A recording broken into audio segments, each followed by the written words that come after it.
ওকে, আসসালামু আলাইকুম।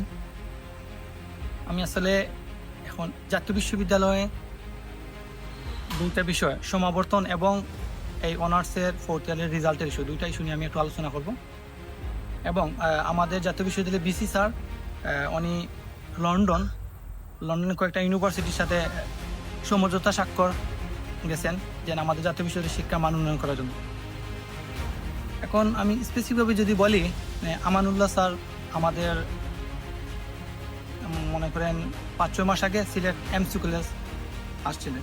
এখন আমরা সমাবর্তন উপলক্ষে সাধ্য বা দাবি জানিয়েছিলাম এবং উনি আশ্বস্ত করেছিলেন যে আমাদের এই সমাবর্তন ২৫ সালের শেষের দিকে সমাবর্তন হবে।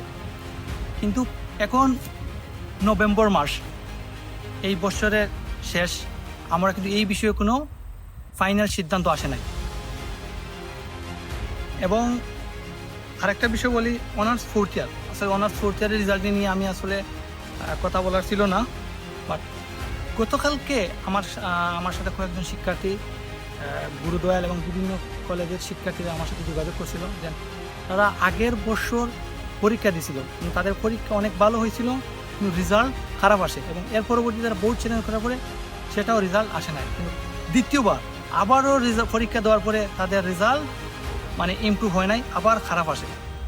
এবং এই যে একটা শিক্ষার্থী অনার্স 4th ইয়ারের যে একজন ম্যানেজমেন্টের শিক্ষার্থী, আমি স্পেসিফিক বলি ম্যানেজমেন্টের, আসলে যে এই যে অনার্স 4th ইয়ারে আসছে, সে ইন্টার যে জায়গাটা পাস করে এই পর্যন্ত 4th ইয়ারে আসছে, অবশ্যই সে শিক্ষার্থী ভালো পরিশ্রম করবে যেন তার রেজাল্টের এই ফাইনাল রেজাল্টটা যেন ভালো হয়।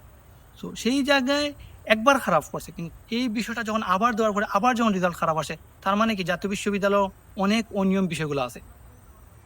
এখন আমানুল্লাহ স্যারের যেন আমাদের উনি প্রায় সময় বলেন যে ওনার কথার উপর বিশ্বাস ভরসা, বা উনি জাতীয় বিশ্ববিদ্যালয়ে কাজ করতেছেন এবং উনি যেন এখন ব্রিটেন মানে লন্ডনে গেছেন যে এই জাতীয় বিশ্ববিদ্যালয়ের শিক্ষার মান কীভাবে উন্নত করা যায়। মূল কথা হচ্ছে আগে আমাদের জাতীয় বিশ্ববিদ্যালয়ের কাঠামোগুলা পরিবর্তন করতে হবে। এগুলা যদি উন্নত না করেন তাহলে উনি যেন এখন যেন বহির্বিশ্বে যাচ্ছেন এবং উনি কতটা বাস্তব করবেন এটা তো আসলে বিশ্বাস করতে পারতেছি না।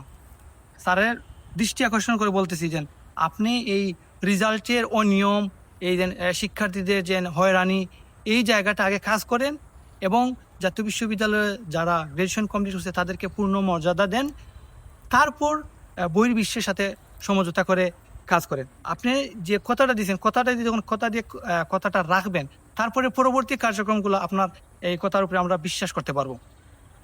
আশা করি আপনি এই বিষয়গুলা দেখবেন এবং জাতীয় বিশ্ববিদ্যালয়ে যে অভ্যন্তরীণ যে দুর্নীতি, এই দুর্নীতি নিয়ে আপনি একটু সোচ্চার হবেন।